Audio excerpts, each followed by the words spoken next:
From the Pasture by Hired Hand is presented by R3 Hilltop Ranch. Located in Chilton, Texas, R3 Hilltop Ranch has been breeding registered Texas Longhorns since 2006. What began as 3 heifers has grown into our current herd, which you can explore on our website at r3hilltop.com. We're passionate about loud colors, longhorns, and docile temperaments, but it's the easy-keeping, low-maintenance traits of Texas Longhorns that initially attracted us and continue to drive our herd growth. In addition to livestock, we proudly offer certified Longhorn beef products. Visit r3hilltop.com/beef to learn more. Thank you for listening and enjoy exploring our ranch online at r3hilltop.com. Hi there, I'm Molly. And I'm Jamie, and this is our From the Pasture with Hired Hand podcast. For 15 years now, we've been proudly helping breeders promote hundreds of thousands of pedigree livestock with our easy-to-use animal management-driven website software. And let's not forget about Hired Hand Live, where over $1 million worth of livestock is sold online each year. We're excited to bring you market trends, sales data, advice from your fellow breeders, and stories from the ranch. Our software makes managing your website and your animals a breeze, so you can focus on what you love. So let us handle your digital chores while you tune in to another episode of From the Pasture with Hired Hand. Welcome to this episode of From the Pasture with Hired Hand. Today we're visiting the beautiful pastures of Weicks Longhorns in Hopkins, Michigan, home to a growing herd of registered Texas Longhorns. I'm your host, Molly Clubb, and I'm excited to take you on another journey into the world of Longhorns and the breeders who care for them with today's guests, Brad and Mckenna Weick. Well, thank you both for taking the time to join me today. Why don't you start by telling our listeners a little bit about yourself? Well, my name is Brad Weick, and this is Mckenna. We're from Hopkins, Michigan. We own a little farm with about 80 acres here. We got some more property over at the folks' place for our hay ground. We're running about 18 head, I guess depending on what day it is, if we're selling or buying or where they're at. But just a small little farm that started up and just trying to make it. So is it a family affair? Does everyone kind of have a role that they play? Yeah, so I would say Brad and I probably handle most of the farm work and our decision making, but our kids do play a big role in helping with feeding and watering, and pitching and during our shows and events that we go to. And how many kids do you have, and what are their ages? We have 3, 13, 11, and 6. And what did they think about the Longhorns when you decided to first get some?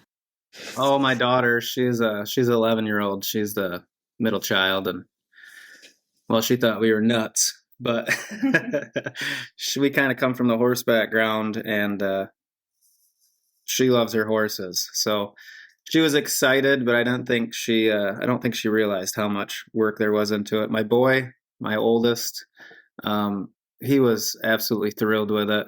He's always wanted to join 4-H, never really had the connections or the availability to do that necessarily. But, and then our youngest, any 6-year-old, he was just excited for any new news that was happening at the farm. So they all had their different opinions, but they all really seem to enjoy and love it now.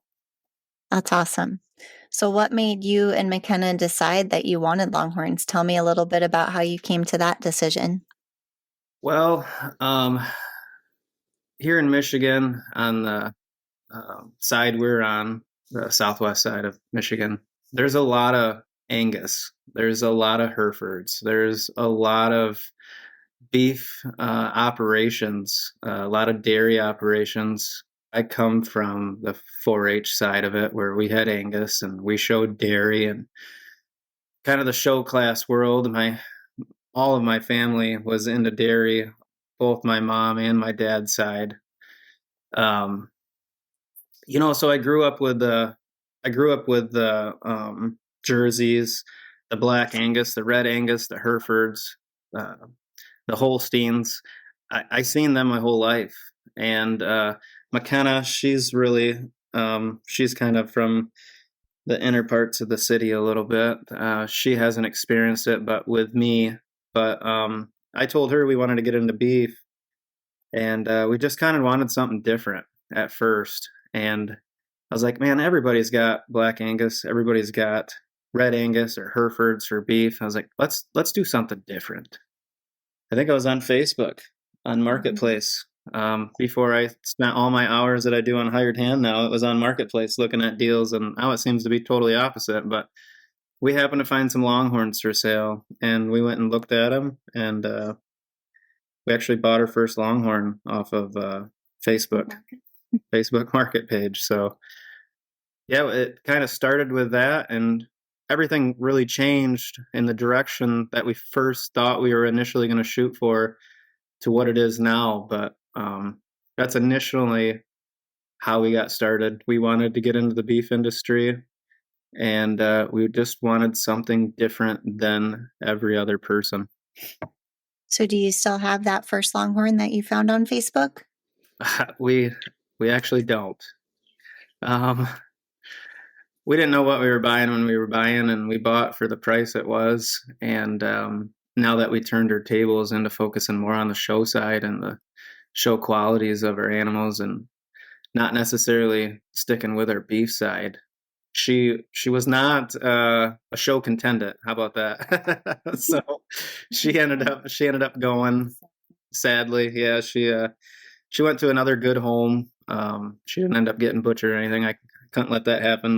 My daughter and Mckenna here made that very vivid or very clear that was not allowed. So no, but the new route we're going down, I think we're all a little bit happier with it than what we first initially set our goals for. Well, tell me a little bit about those goals, and also just what lessons you've learned since that first purchase, or kind of your your educational journey that made you decide that you wanted to move away from, the beef program and into more of the show program. Yeah, so it's kind of a two-part question. We really still like the beef and the thought of the beef side. We have our own little facilities set up in our barn, and we do a lot of our own butchering off the farm, like with our deer and processing of different animals. And we wanted to move that forward towards doing our own beef and be able to sell our own beef locally. And I still think there's a market for that. Our initial goal was to traffic. We're between two major cities, Grand Rapids and Kalamazoo. And the health benefits of the Longhorn meat itself and the ground meat, we were just going to do burger.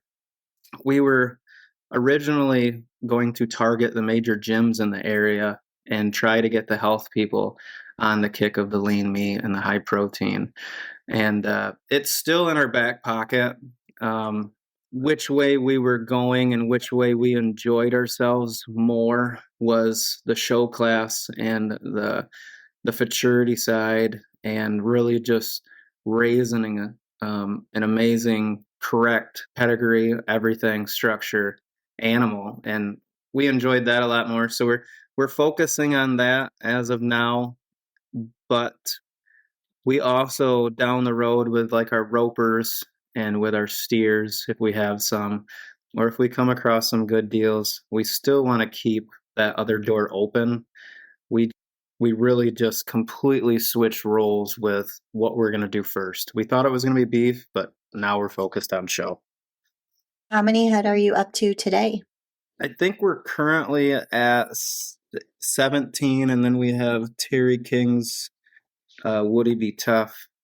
He's a herd sire of ours that we're using. It's a Terry King and Johnny Hicks bull that we're using. So I guess if you want to say 18, we're at 18, but it changes, it seems like, on the daily. So that's kind of a tough question as well.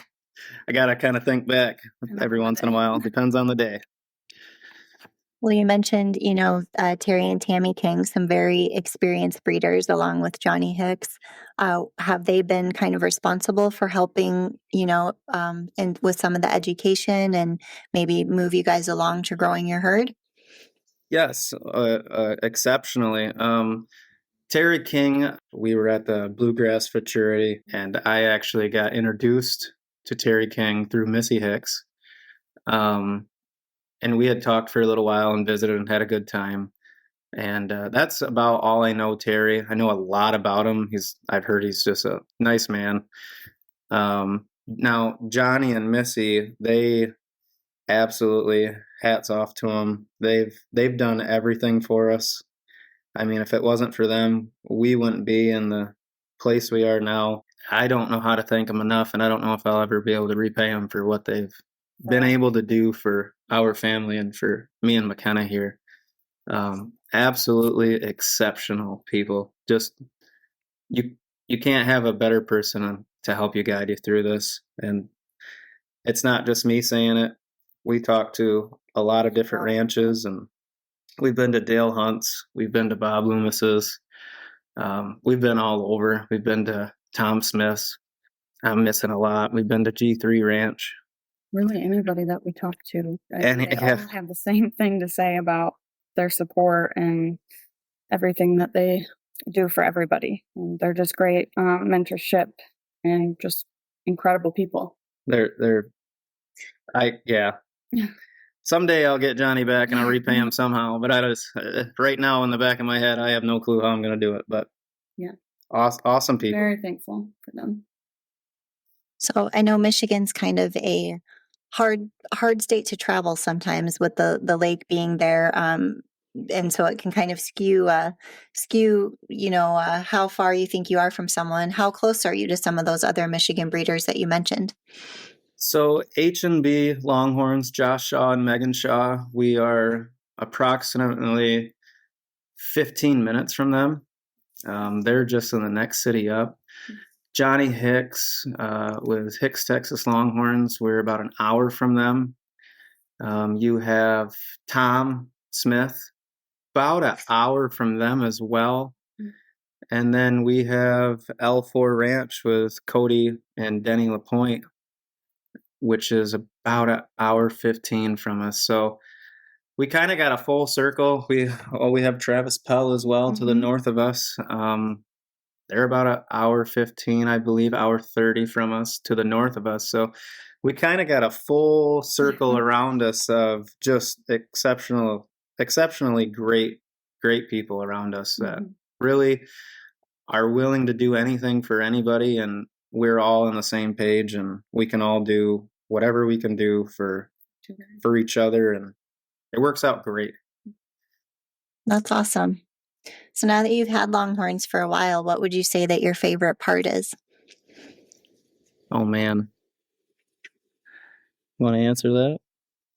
They're just a lot different, and I feel like they're really unique compared to other cattle. They just have their own personalities, and watching them grow into their horns and bodies is just pretty amazing. And it's been really special seeing our kids bond with them as well and learning responsibility. Yeah, their whole demeanor. I mean, a Longhorn's demeanor, like I said, I grew up with some Angus and some show class with Angus and the jerseys were always calm, but man, you got some Holsteins back in the day and some Angus that would throw you up against the wall as calves, and they didn't want nothing to do with you. The Longhorn's just different. They're really cool. Everything we have is calm. They eat out of your hand. Even our bull, well, it's not our bull. The bull we're using of Woody Be Tough, Terry and Johnny's there. I mean, you can walk up to Woody and you can scratch him, you can love on him, and he don't care. I mean, you try that with an Angus or a Jersey cross back from the farm that I grew up on, and man, that wasn't going to be a good day for you. Just the majority of them are just calm demeanor. And, it's just something different about a Longhorn. We really like them. Well, let's talk a little bit about your breeding philosophy. What would you say that your breeding philosophy is? And, maybe let's talk a little bit about if it's evolved since you started or what inspired it. Our breeding philosophy, I guess that could go a bunch of different ways. Color, when we first got started, was a really big thing for us. I mean, man, if that thing was black and white or brown and white or all colorful, we were all about it. And man, I couldn't leave the pasture without Mckenna wanting to buy the damn thing. So She's really into my black and white. We got 2 Django daughters, and they're black and white. And Johnny actually went down to Bob's with us and helped us pick them out for us and bring them home. But really, now that we know what we're looking at, we got lucky with a couple first ones. Well, we didn't get lucky. We had Johnny's help, but we purchased some really good ones, and we made some decision making on our own without Johnny, and we did some really good with them as well. G3 Ranch, we bought a Jungle Treasure from her. That had color, and that had great structure, great horn direction, great feet. I told Mckenna when we got started, and she agreed that, you start with the feet. If they don't have a good foundation underneath them, it's just like a house. If you have a crappy basement or a crappy foundation, your house is going to fall apart. I mean, same with a cow. If their feet are bad, their back's going to sway. I mean, they're going to fall apart. As they get older, they're going to become lame. An animal has to start with the feet, and that was a must for me and Mckenna. And everything on top of that was another check mark. You start with the feet, and then you start with, after that, do they have color? Do they have the horn direction you want? Do they have the structure that you care for and that you're shooting for? Their tail set, their hook to pin ratio. And then finally, the pedigree. I mean, you're shooting for 5 things, or we try to, as hard as we can. And we try to check all the boxes we can when we do it. But sometimes we'll sacrifice one to make up for the other. But yeah, I would say that's a big question. That's a loaded question. There's a lot to it. Let's talk a little bit about your goals. What are some of your goals and dreams for the future of your breeding program? Goals is to have, like anybody that I would say is into this, is have some of the best Longhorns you can possibly have around. Have a name that means something. Have a name that when people say, they look at and go, that's a great ranch, and them are great people. And future-wise, I think that is the goal. I mean, we want to raise exceptional cattle. We want to raise the best we absolutely can. But more than none, I think we really want to have a great relationship with everybody and have our ranch name really mean something in the Longhorn industry. It's kind of a funny joke, in a sense. Our last name is pronounced Weick, and everybody names it Wick, Whack, Week, anything you can possibly say under the sun besides Weick. And I told Mckenna, I said, come hell or high water, if someone finally starts intercomming our name right at these auctions or at these shows, we either 1, really made it, or 2, we're doing something really wrong. And let's hope let's hope it's a positive if people start saying our last name right. So that's funny. My money would have been on Week. I think we have some Weeks around here, and that's how they spell it and pronounce it. So is it a Michigan thing maybe, or no? I just don't think my grandparents knew how to spell when they came across a ship, to be honest. But not sure. Well, if you guys could change one thing about when you got started, what would it be? I don't think we did anything wrong per se when we got started. We had a really good setup. There's a lot of things I'd like to do differently. Having certain things would have been great. Like right now, all of our fields were corn. Mm-hmm. We're currently switching them over to hay we just got started in this last October of 24. Mm-hmm. So we're switching over to hay. We've been buying hay, which we're excited to have hay fields to where we can, manage our own and grow our own. But until then, it's kind of a pain. We got to go to the auction house and buy hay or buy private party. And, if we would have known we were getting into this and not jumped in it like we did, and we were able to step back and plan, having an abundance of food available and ready for the animals would have been great. Our water I lines. was just gonna say, Yeah. it's like some of the smaller things too that It's would have just made it a lot easier for us. we have automatic waterers now, but We started. all last winter it's extremely cold up here in winter in the winters, and man, that back pasture where our older cows are, I mean, every day you'd have to string out 300 foot of garden hose and water the cows and roll it back up and make sure you drain the hose good. And we told the kids that I don't know how many times you got to drain the hose really good, otherwise it's going to freeze and you can't use the hose the next day, you know. And small things like that, we made it work.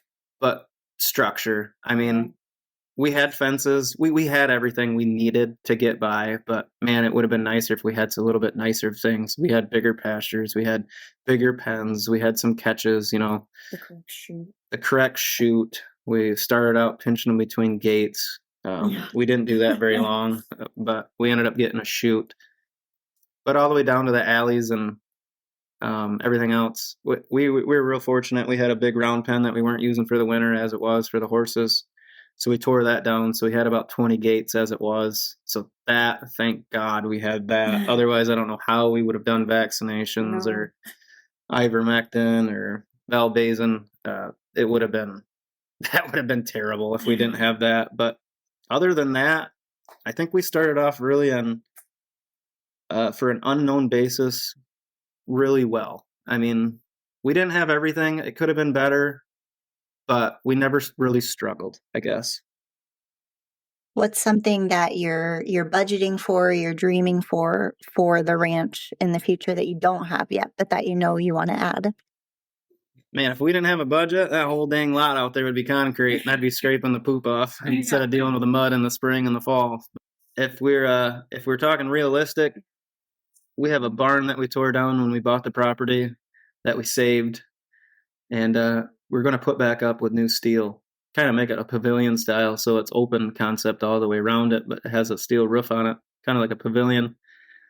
And we're going to run our chutes in there with our alleys leading up to that roof. So when we're working cattle in the spring and the fall months and we're doing vaccinations and blood and preg test and everything else, or if we start with the AI and like I'd like to, we're underneath a dry roof. And that's going to be a big goal coming very soon. Alleys and that pavilion style building for sure. What do you wish is some advice that you would have had before you got started? I guess I wish I wouldn't have had my hopes as high as I did with a return. And I don't know if that's even the right question or not. Like I said, Johnny really set us up in a great way. There wasn't questions unanswered when we went in. I mean, and so far it's been very true. Josh Shaw had a big part with it too. I mean everybody in the community did. If it wasn't Josh, it was Johnny. If it wasn't Johnny, it was Tom. And any question we ever had was answered. But I guess if there was one thing I would say was I am a think of it, do it type guy. And there is no waiting in between. Man, if I want something, I gotta have it. Or if I want something, I gotta get it done. And it's usually not motivation that stops me; it's money. But that's just the way I am. And I wish, I guess, to answer the question would be the return on it, and to wait and to know what you have, and not make any rash decisions on selling or buying. Which really buying we didn't. But the flip game, what you have to initially invest to get started with this, it's not going to turn around overnight. I mean, it's going to take multiple years before you get that money back out of it. And that's if you really make a name of it and do and play your cards right, you know? So it's not as promising as what maybe I thought it was initially, but I think it's definitely still there. Johnny's proof, Tom Smith's proof. You can do it. It's just, I don't know how to explain it. I guess it's just not as fast as I thought it would be. It's hard to be patient for sure, especially when you're planning bloodlines out, years down the road and, wanting to compete in the fraternities right away and the shows right away. It's hard to be patient. Yep. Yep. Yeah, because I mean, like us, we got the next 2 years planned out. And it's like, okay, we have it planned out. Now what? Like, now we just wait and try not to change your mind, try not to jump all over the board, try not to chase fads, try not to chase names. I mean, stick with what we like, and that's what we really based our bowls off of too. Is we picked a bowl from Johnny and Missy, and we went to Bob's as well and picked out a bowl, and both of their dams and sires, we really liked everything about them. Our Hicks Winston is out of Marlboro Man and Strawberry Jam. Hicks's Strawberry Jam. Love both of them. I mean, like what they offer, like what they do. Our bowl from Bob is out of Bolana, which Jacob Miles has now, and BL Cinnamon. Longhorn, I think she's in her 80s, upper 80s inch cow, black and white. Just beautiful cow with Bob's that we really fell in love with for the body shape and everything. So, yeah, just you got to stick with what you want, and you can't have people jerk you around or pull you around. I know getting in, there was a lot of people that would, hey, you need to do this, hey, you need to do that, or hey, come join me, or hey, we should partner on this. And it's like, I'm glad we took some real strong advice on that and didn't get sucked into some of them things that a lot of new breeders sometimes tend to do, I think. Do you have any others that are favorites in your pasture that you didn't mention just now that you want to tell us about? Favorite would be BL Darcy. She's something. I would say she's got a spunky personality, but she's very, very loving. She's the first one to greet you, anybody, in the pasture. And she just wants to follow you around for treats and some pets or being brushed. Yeah, she's something. Just all around, and her structure and her pedigree. She's just all around a great cow. Yeah, she actually took fourth place at the tied for fourth at the Bluegrass, out of a class of 37 or 36. I can't really remember, but 37. She's kind of one of our favorites. She's a child that'll never leave for sure. And now a word from our sponsors. Planning a live auction and want to reach more buyers? Hired Hand Live brings the power of the internet to your event, allowing bidders from anywhere to participate in real time. We specialize in integrating online bidding seamlessly with your live auction, ensuring that no one misses out. Your livestock plus our technical expertise equals one successful auction. Let Hired Hand Live help you expand your reach and maximize your results. Visit hiredhandlive.com to learn more. Looking for top quality Longhorns and a taste of true Texas spirit? Look no further than Cantera Cattle Company. Our passion for Longhorns shines at Old Gringo Ranch, where tradition meets excellence. Visit us online at CanteraCattleCompany.com and follow us on Facebook, Instagram, and TikTok for the latest updates and ranch life fun. Ready to experience it yourself? Schedule your visit by emailing canteracattle@gmail.com. Remember, God is great, Longhorns are good, and life is crazy. Do you sometimes feel like you're the only one who doesn't have it all figured out? Rural life can be isolating, but it doesn't have to be. Welcome to Ag's Most Okayest Farm Girls, the podcast for women who are craving connection, laughter, solidarity, camaraderie, and just overall encouragement in your everyday life and dreams. Each week, your hosts, Annalise, that's me, and Courtney will cover topics such as farm life, mom life, making money online, side hustles, hobbies, sharing on social media, jobs off the farm, and so much more. Us rural gals need to stick together, so saddle up for some fun, real, and unsolicited advice and stories from our everyday farm lives. Grab a drink, we're Ag's Most Okayest Farm Girls, and we're here to help. Listen wherever you find podcasts. Well, you mentioned the Bluegrass Futurity. What are some other events you all have attended, or maybe ones you want to attend? And what are some eye openers or some things that you learned from, networking and going to some of those live events? We went to the Bluegrass so far. We'd like to hit probably 5 or 6 more futurities yet this year. We really want to hit Wisconsin, obviously Michigan. We did go to the Legacy sale. We got invited down there by Johnny and Missy Hicks. That was a real eye-opener. Yeah. I mean, I had an expectation before going, and then when we went, it was really like, okay, wow, that my expectations out the door. That was an eye-opener. And it even in the marketing of the cattle in today's market value, or however you want to say that, today's value of the cattle, you go back through some of the magazines that we get and that I've seen of Josh Shaw's and stuff, and what some of them cows brung at the Legacy this year.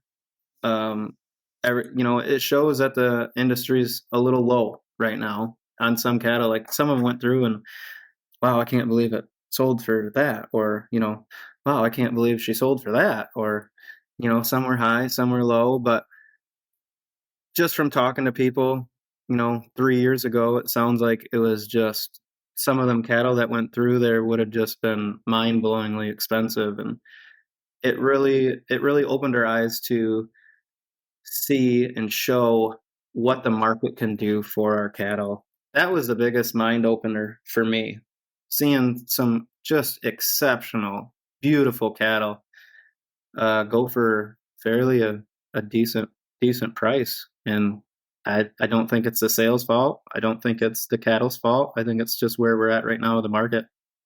Are there any other trends that you're seeing either up or down that you are, adapting to, or, maybe planning for? I've seen all this saying everybody's chasing horn. We haven't been in it long, but I know enough to know that this horn thing is going to be a fad.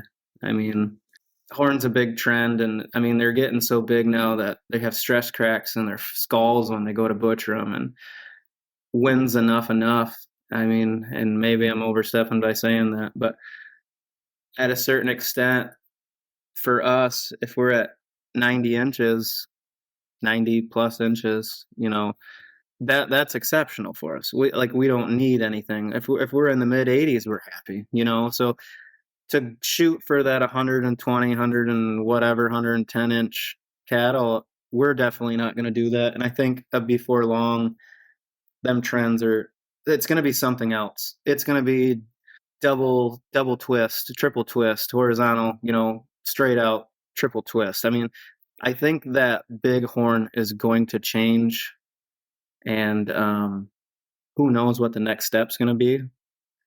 But we're definitely going to stick with just what we like, and it's that. I mean, Danica, a great cow. I mean, that's our image that we really kind of shoot for. Or Bob Swahili. I mean, 2 legendary cows. Love them both. I mean, if we can shoot for that and we can meet that excellency in our herd, I'd be tickled pink, and I know Mckenna would be as well.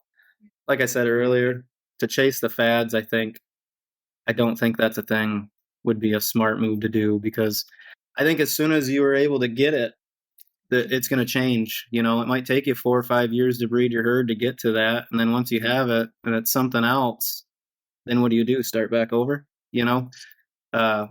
And we haven't been in it long enough to know for sure, but I guess that's just my thoughts and my input on that. You mentioned a few Longhorns there that you admire, but they're not yours. Who are some other Longhorns in the industry that you feel just encapsulate everything that you look for, and also some herds that are kind of on your wish list to get to go visit in the future? So ranch, I think we would like to visit someday, or would love to be invited to, is M7 would be one we'd really like to see.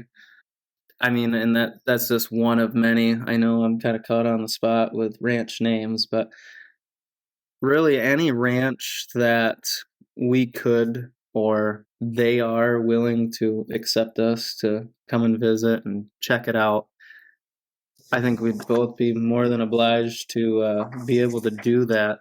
Some of the best cattle, like I said earlier, I mean, I really like Danica.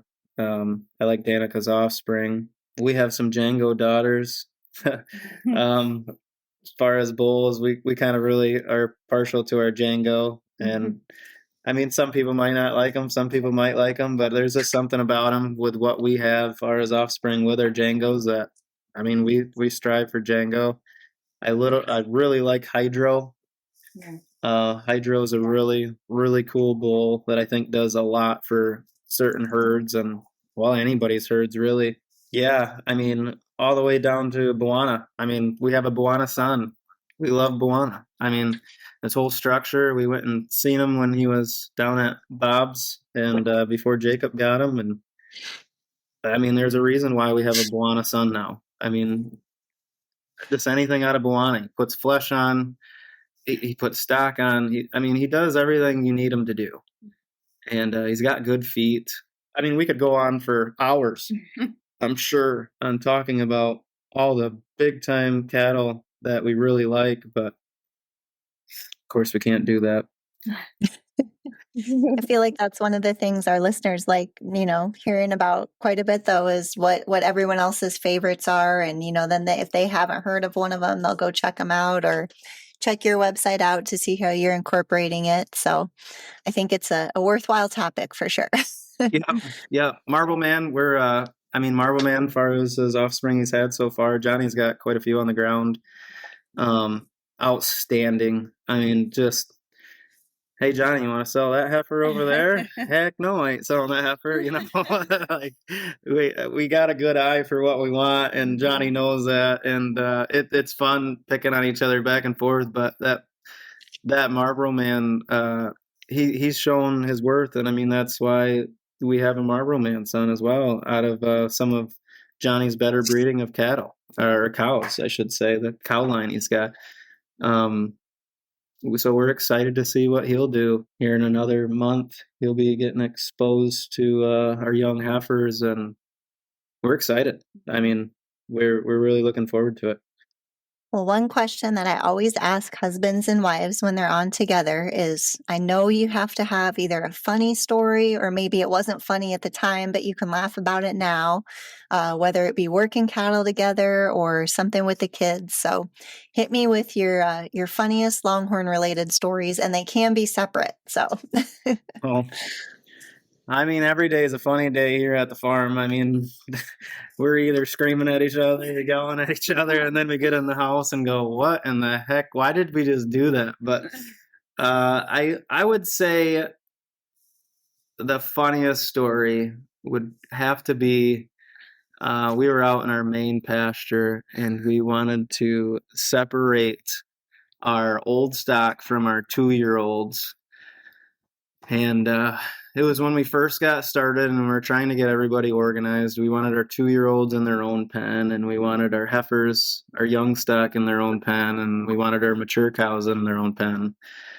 And the bulls had their own pen. So we had 4 pens. Well, our major pasture was one big pasture at the time with our 2-year-olds and our old stock.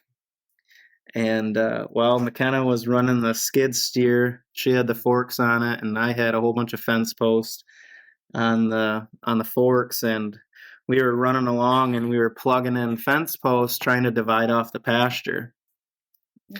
Well, my daughter and my son are holding the tape measure. I'm kind of OCD. I like my pastures to be really straight and square.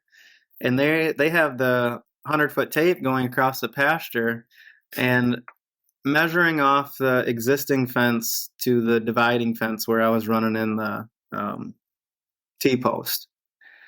Well, Woody's out there, and he gets excited anytime the bobcat's out there. Yeah, anytime there's a piece of equipment out there, Woody, man, he gets excited. And it, like I said, if there's not a piece of equipment out there, he's the calmest guy you'll ever meet. And it's not that he's aggressive. He's not. Nowhere near aggressive. There's a new piece of equipment out there. There's people out there that haven't ever really been out there, like far as the kids and stuff. And Woody is head over heels. I mean, he is bucking and snorting and blowing, and he's wanting to play with the skid steer. And I'm laughing. I know what Woody's doing. He's feeling his oats. He wants to have a fun time. Well, my daughter, you want to talk about an 11-year-old that thought she was going to die. Oh, she was just traumatized. She's holding on to the end of the tape measure, and here comes this 1,500-pound bull, and he's flailing his horns and playing and snorting, and she screams for the top of her life, and she can't run to the skid steer fast enough. And yeah. She's up over the tracks and on top of the cab and screaming. And I was like, Evie, it's okay. It's okay, honey. No, that thing's trying to kill me. I was like, no, it's not, honey. Woody's got all the other cows going crazy too. Cows are going nuts. Heifers are going nuts. They're all running around, playing, just having the time of their lives. Weston, I told Weston, I said, hold that tape. I said, we got to keep going. And cows are going nuts. And Weston's holding the tape. And, well, Woody wants to go see what he's doing. So then my son's scared. And he jumps through the fence. It was it was young kids that were, I mean, their minds were going a million mile an hour thinking this dang thing's trying to kill me. And they have no clue that, the bull wouldn't hurt a fly, He wasn't even running at them. And he wasn't even running at him. Around the pen. The kids just absolutely thought their lives were going to end that day. And I couldn't help but just sit there and laugh. So now if I ask the kids about that story, would they think it's funny yet, or are they still... No, my son would. Weston would for sure. But my daughter, oh no. That's traumatizing there. We don't talk about that. But she still has a big part with the cows. She just sticks to the littler cows now. She, if we got to go feed the bull or go give them some grain or, work the cattle in the chute with the bigger stock, she's got to kind of be by Dad or by Mckenna here. And really, she'd rather, I think, really just work with the babies and stick with the babies. Yeah. That's kind of her thing. So, cute story, but one she'll never forget for sure. Sounds like it. Well, I have some rapid fire questions here. Typically what we do is you'll answer one each. They can be different answers. And I'll kind of just go through a few here. Are you guys up for that? Sure. Yes. All right. So Mckenna, let's start with you. Do you like morning coffee or evening sunsets on the ranch?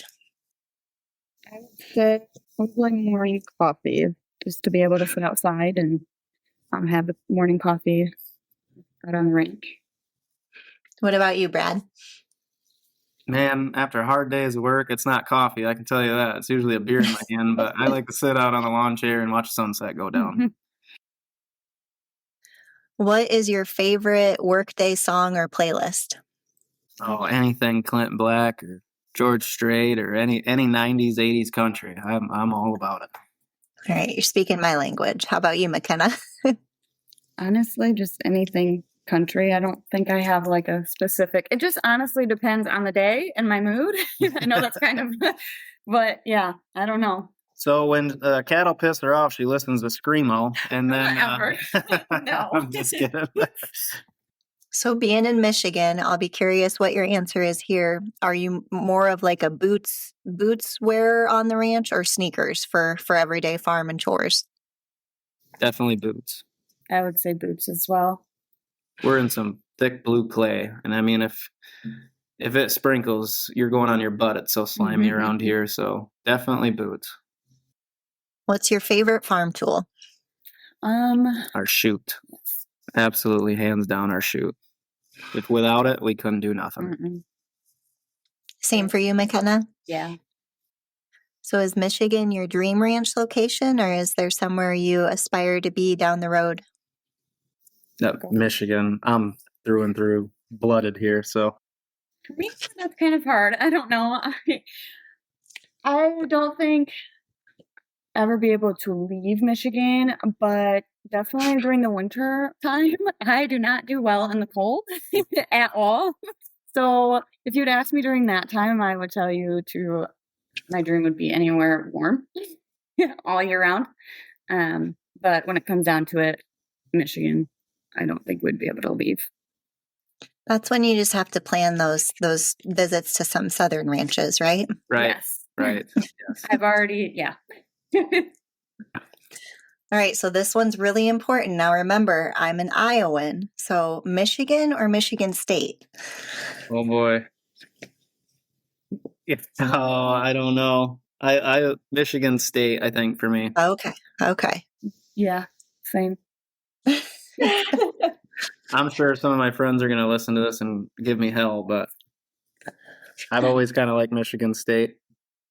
Well, I don't like either of them, but Michigan State is definitely better than Michigan. We don't like Ohio State, so I mean, we have our hate. We all share that hate then. Yeah. Does anyone actually like Ohio State? That's always my question. You know, we don't associate with them, so I don't know.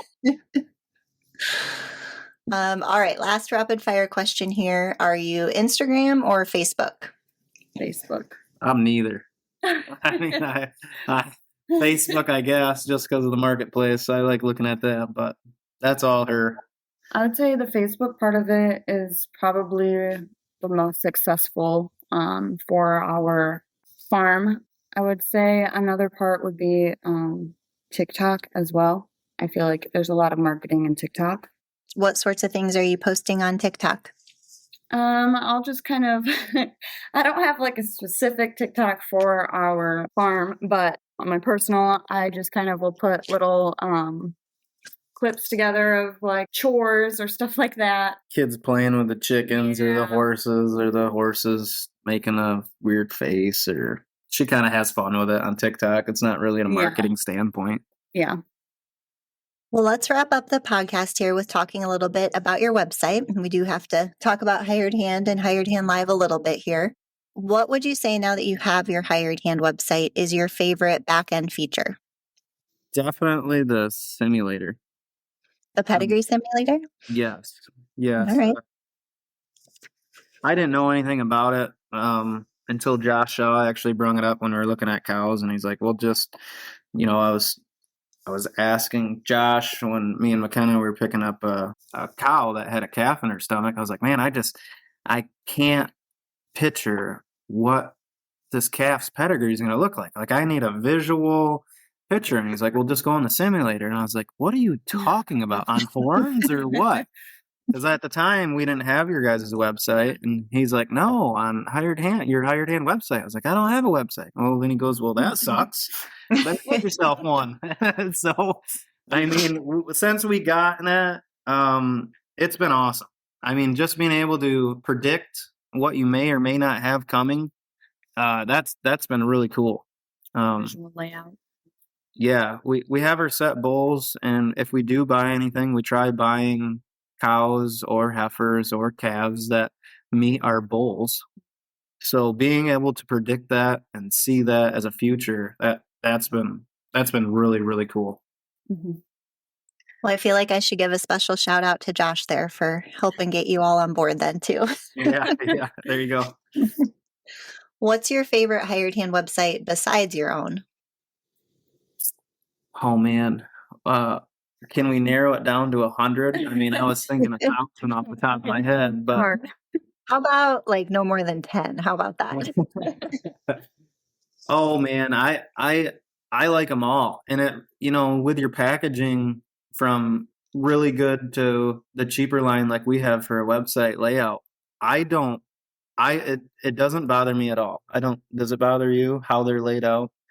Like Johnny Hicks's, I think he's got one of the fancier packages you guys have, and I think Bob does as well. I just think that all of the websites, whether it is like the more expensive to like the simple one, no matter which one you choose, they're all really easy to work around, and I wouldn't say, and other types of websites aren't that way.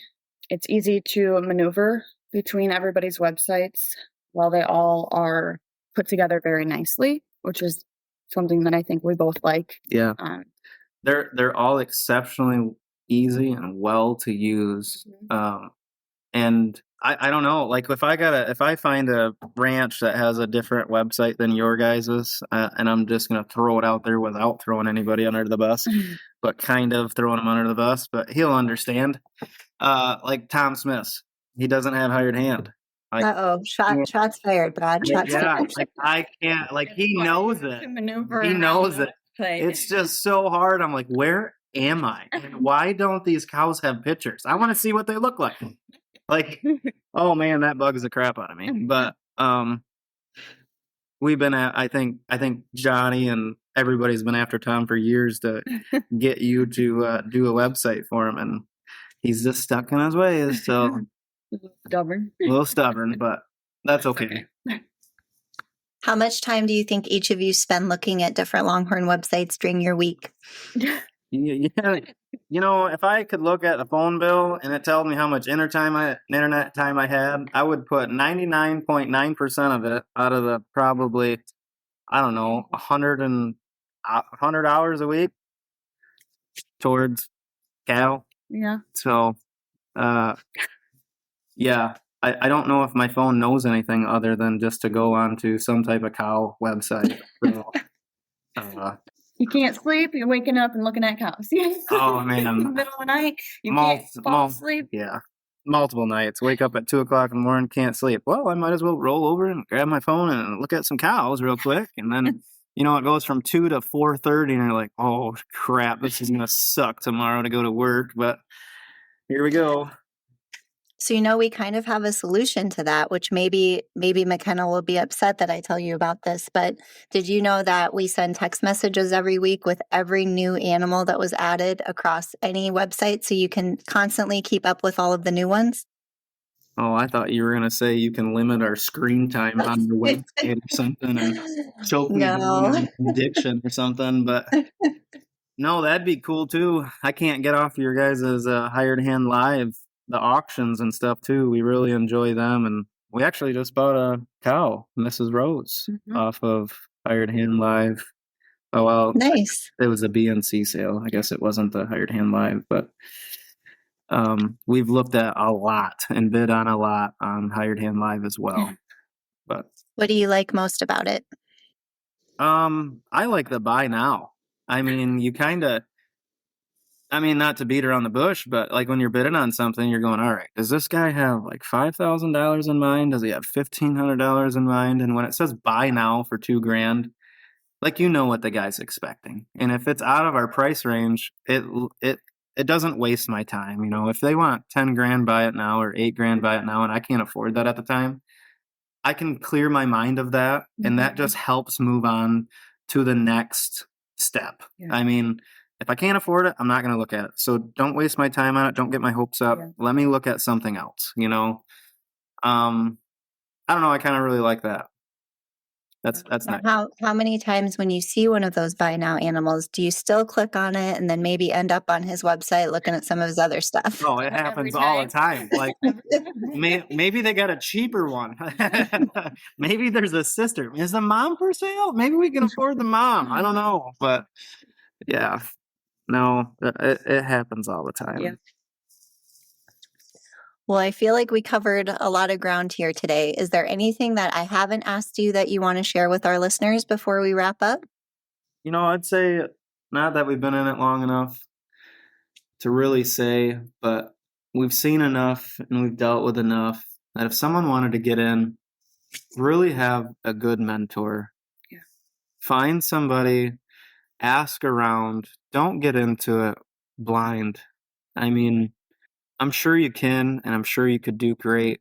But if you want to do great and then do better in a couple months than what you started off with as great, try to find a good mentor. And if you have questions, I'm sure you don't even mind me saying this, but you can get a hold of Johnny Hicks, or you can get a hold of a lot of them people.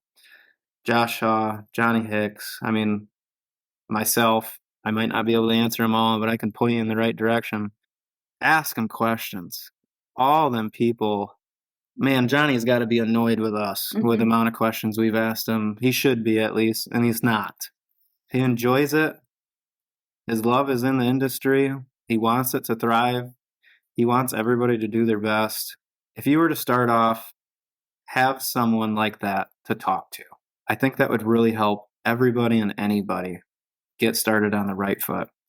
I would also say if you're a new breeder coming in, I would really, instead of going out and buying things that just kind of look nice by color or anything to do in that area, go to other ranches and see what other people have and kind of come up with an idea in your head of what you're really looking for instead of just, I know it's exciting, and I kind of fell into that right away of just like seeing everything and just wanting. No, if it was black and white, she wanted it. That's what it was. But right.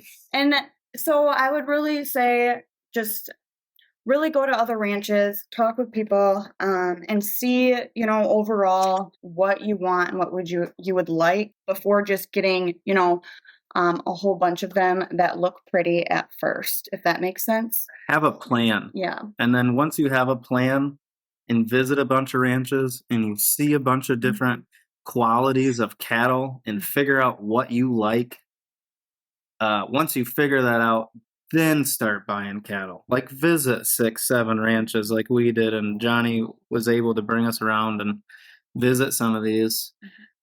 We started buying quantity over quality at first, and we started with maybe 5 or 6 animals that they're starting to leave now because it wasn't what we wanted. And thank God we really turned around our program fast and seen what we wanted once we visited some ranches we really liked, and we focused on that. But there's people that I've heard of through, stories that it took them 5 years to figure out what they wanted. And then once they finally figured it out, they had to almost sell everything and start over fresh because what they had, it was going to take them multiple years to get to what they wanted. Really figure out the direction you want to go before you start, or at least have a really good idea what you're thinking you're wanting. And by quality, not quantity. Say go with your gut too when it comes down to it. Go with your gut.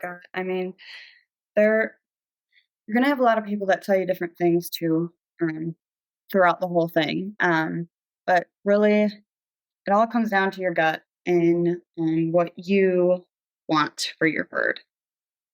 Thanks for joining us on From the Pasture with Hired Hand. We hope you enjoyed this visit to Weicks Longhorns and learned something new about the world of Texas Longhorns. If you liked today's episode, don't forget to subscribe and leave a review. You can always explore more stories from the pasture by visiting our website or following us on social media. Until next time, remember to appreciate the pastures you roam and the traditions that make them special.